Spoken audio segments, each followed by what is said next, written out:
Level 1, the trainee. You sign on with a wildland fire engine crew outside Missoula, Montana, the Sector summer after Charlie, you turn confirm we have 19, visual. filling out paperwork in a double-wide trailer that smells like diesel Keep your and head old down, coffee. trainee. Nobody warns you how much of the job is just hiking with a chainsaw and 40 pounds of gear on your back before you ever swing a tool. Keep You moving. spent your teenage Just years keep going. chopping wood for your grandfather's cabin every fall just because you liked how tired it made you feel by dark, and you figure that's given you an edge I nobody can't else drag on this the thing crew any has. further. You think that's preparation enough.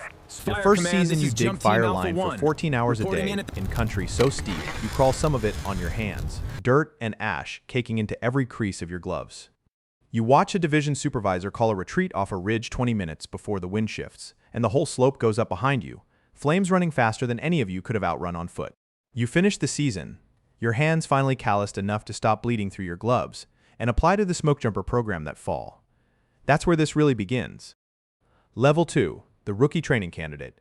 Everyone in the program just calls it rookie training, and everyone agrees it's the hardest 5 weeks in wildland fire.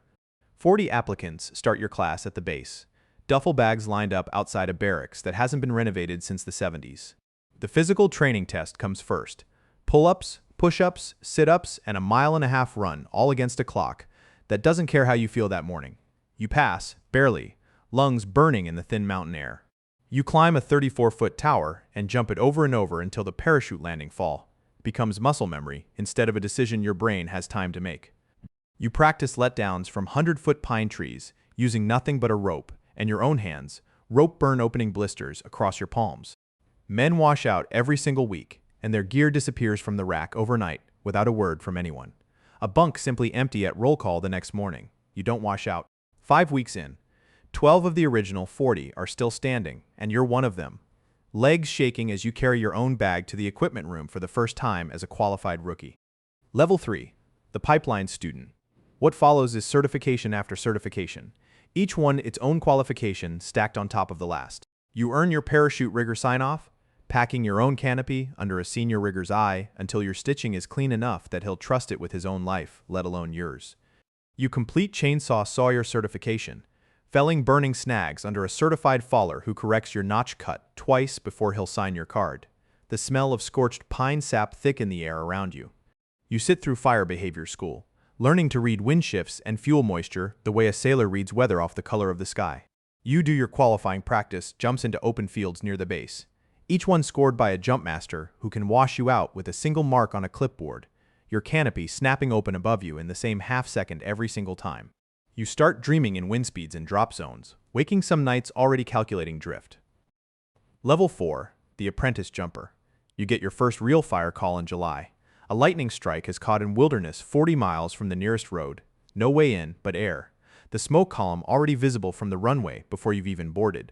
You suit up, check your reserve twice out of habit rather than doubt, and stand in the door of the plane at 3,000 feet over unbroken timber that stretches to every horizon.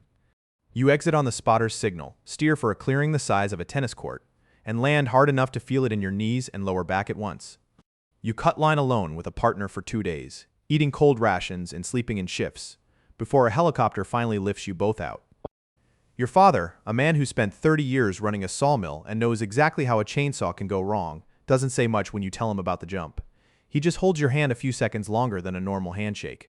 Level 5, the journeyman jumper. You're 24 on your 3rd season, and you've stopped keeping count of jumps somewhere past 20, the numbers blurring into one long summer of smoke.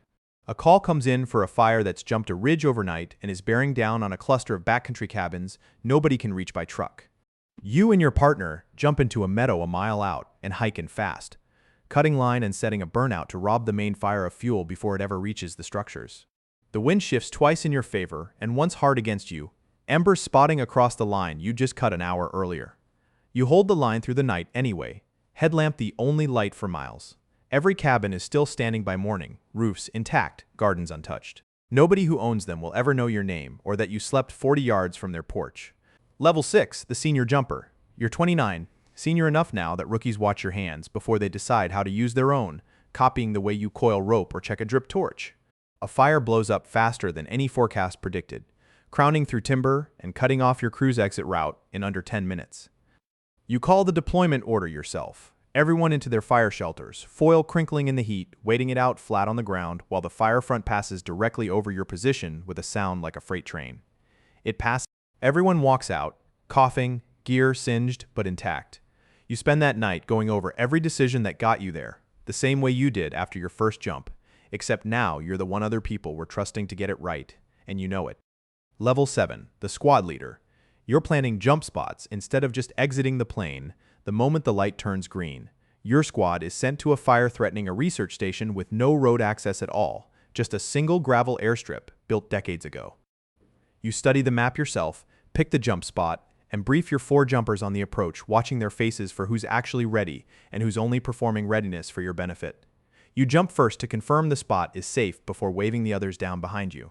You lead the burnout that saves the station by less than a quarter mile, the fire's heat visible in the shimmer over the last untouched fuel bed. The scientists who work there will read about the fire in a report filed weeks later. They will never read your name in it. Level 8, the spotter, you're 36. No longer jumping every fire yourself. Now you're the one in the open door of the plane, calling the wind, judging the drift, and giving the green light that sends someone else out into the sky instead of you. A jumper on your crew, a 26-year-old named Colton, takes a hard landing on a rock outcrop that wasn't visible from altitude and doesn't walk away from it. You write the letter to his mother in your own handwriting, crossing out 2 drafts before the third one feels honest enough to send. At the memorial at the base, you hand his younger brother his jump wings, the metal still cold from the display case. He asks what Colton was even doing out there. You tell him the truth, protecting a piece of land that will never know his name either, the same as every jumper before him. Level 9, the base manager. You're 44, running an entire Smokejumper base's operations, from aircraft scheduling to gear certification to rookie selection every spring, an office job that still smells faintly of parachute nylon. You sit in budget meetings fighting for a second aircraft, so crews spend less time waiting on the ground during peak fire season, watching lightning maps stack up faster than one plane can answer them. You rewrite the parachute landing fall training standard after Colton's accident, adding a terrain assessment step that didn't exist before and that no other base has adopted yet. Every spring you stand at the base and watch a new class run the physical training test, the same way you did at 19, breath fogging in the early mountain cold. You can already tell which ones will make it, you don't say so. You just take notes for the next training revision and go back to your office. Level 10, the retired jumper. You retired 3 years ago. You live outside Missoula with a view of the same ridgeline you first hiked as a rookie, 30 years ago now, though the timber has grown back different since the last big burn. Most mornings you sit on the porch with coffee and watch smoke columns build over distant mountains you can no longer jump into, tracking them out of habit more than concern. Your knees ache from 3 decades of hard landings on ground that never once gave you a soft one. Your hearing carries a permanent ring from years near aircraft engines, loud enough some mornings that you have to ask your wife to repeat herself. Fewer of your old crew call every year. Some moved on. Some didn't make it home. Some made it home and still didn't really make it. Every spring, you drive out to the base and watch young jumpers pass the physical training test while their families wait outside the fence.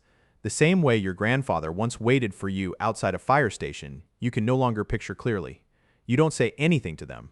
You don't need to. Somewhere right now, in a small fire crew office outside some other mountain town, a 19-year-old is signing on for his first season, certain he understands exactly what he's agreeing to. He doesn't. He never could. He'll learn it the only way it's ever been taught. One jump, one loss, one season at a time. The cycle continues.